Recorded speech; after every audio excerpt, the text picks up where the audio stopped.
Assalamualaikum warahmatullahi wabarakatuh. Perkenalkan, nama saya Yersandora dengan NIM D04123150.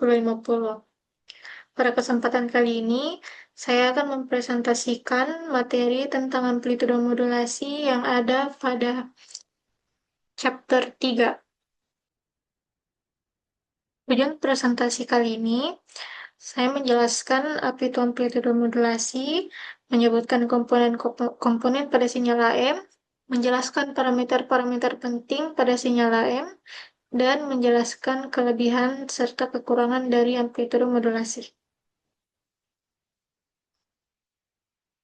Amplitudo modulasi adalah peristiwa penumpangan sinyal informasi kepada carrier dengan cara merubah-rubah amplitudo sinyal carrier sebanding dengan amplitudo informasi dengan frekuensi carrier yang tetap. Ada beberapa komponen rangkaian modulasi.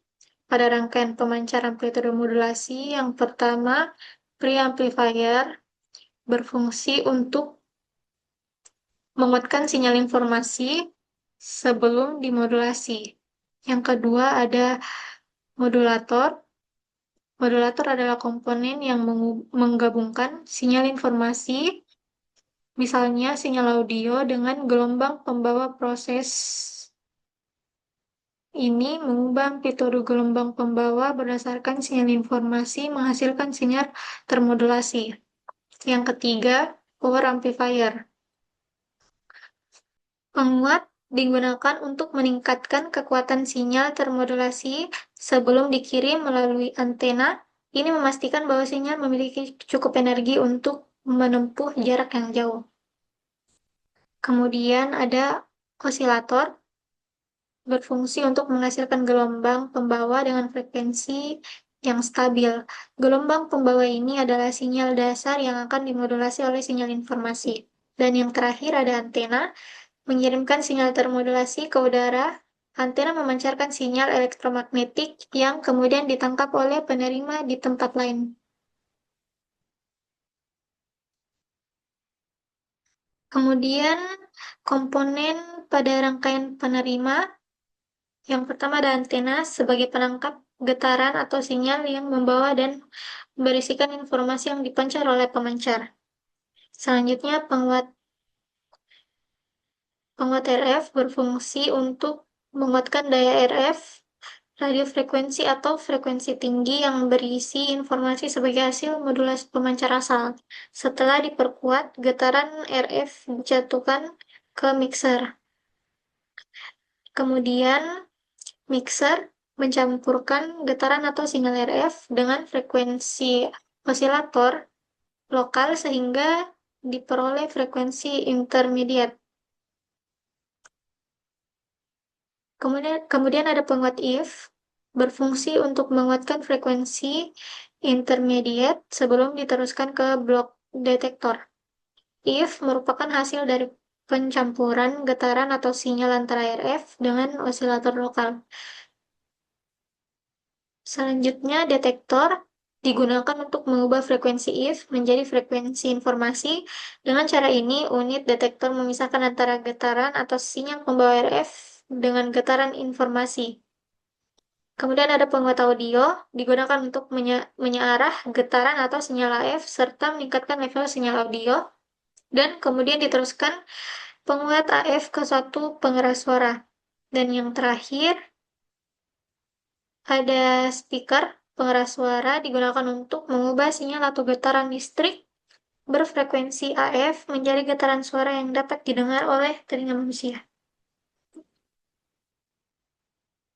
Jenis-jenis AM ada 3. Yang pertama, double sideband, amplitudo modulasi, atau DSB AM. Double sideband adalah di mana sinyal termodulasi terdiri dari 2 bagian, yaitu sisi atas, upper sideband, dan sisi bawah yang memuat informasi yang sama. Meskipun mudah diterapkan, DSBAM kurang efisien karena memerlukan lebih banyak daya dan bandwidth. Yang kedua ada single sideband, yaitu jenis modulasi yang hanya mengirim satu sisi gelombang dan biasanya menghilangkan sinyal pembawa. SSB sangat efisien dalam penggunaan daya dan spektrum frekuensi, sehingga banyak digunakan dalam komunikasi jarak jauh seperti radio amatir dan militer. Dan yang terakhir ada vestigial sideband atau VSB AM, yang merupakan gabungan dari DSB dan ESB. Pada VSB, satu sisi gelombang dikirim penuh, sedangkan sisi lainnya hanya sebagian.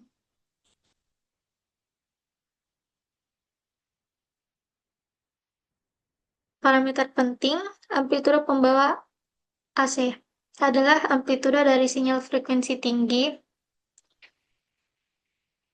sebelum mengalami proses modulasi. Dalam modulasi amplitudo, informasi dari sinyal pemodulasi digunakan untuk mengubah-ubah amplitudo dari sinyal pembawa ini. Besarnya AC akan mempengaruhi daya total sinyal AM yang dipancarkan dan jangkauan sinyal. Secara matematis, indeks modulasi didefinisikan sebagai M sama dengan AM per AC, di mana AM amplitude maksimum sinyal pemodulasi dan AC amplitude maksimum sinyal pembawa carrier. Selanjutnya, indeks modulasi. Terdapat tiga jenis modulasi berdasarkan indeks modulasi, yaitu under modulation, M kurang 1 atau M kurang 100. Pada under modulasi, perubahan amplitudo gelombang pembawa oleh sinyal pesan tidak maksimal sehingga amplitudo gelombang termasuk dalam pernah mencapai nol. Meskipun informasi dapat dipulihkan tanpa distorsi amplop di penerima, efisiensi dayanya kurang optimal karena daya yang membawa informasi sideband relatif kecil. Dan yang kedua ada ideal modulation atau full modulation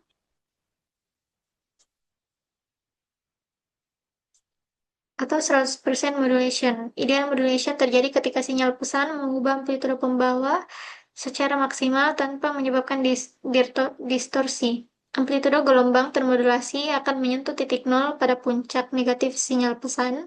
Kondisi ini dianggap optimal karena menghasilkan daya sideband maksimum tanpa distorsi amplop, sehingga transmisi daya dan kualitas sinyal seimbang.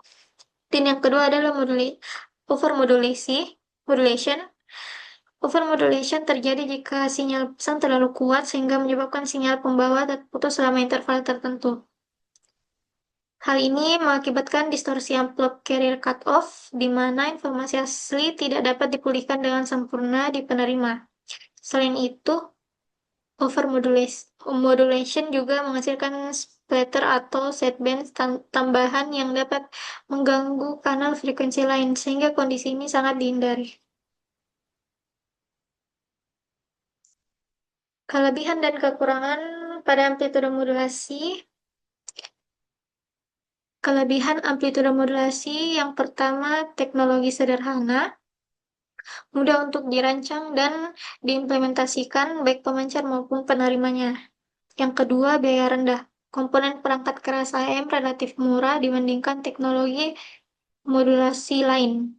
Yang ketiga, jangkauan luas. Gelombang AM dapat dipantulkan oleh lapisan ionosfer sehingga bisa menjangkau wilayah yang sangat luas, bahkan antar benua. Dan yang terakhir ada kompatibilitas luas. Banyak perangkat radio lama dan modern masih mendukung AM, terutama di frekuensi gelombang panjang dan menengah.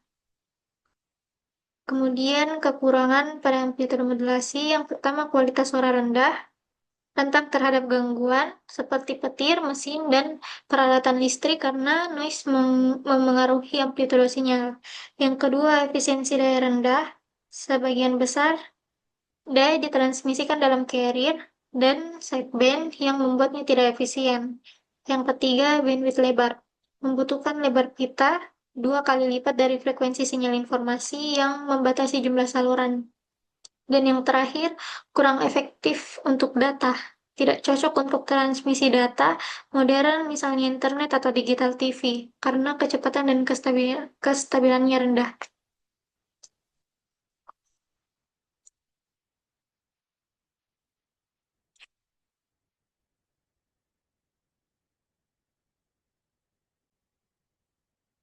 Demikian penjelasan saya mengenai amplitude modulasi.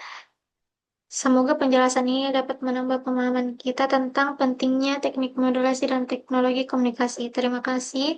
Assalamualaikum warahmatullahi wabarakatuh.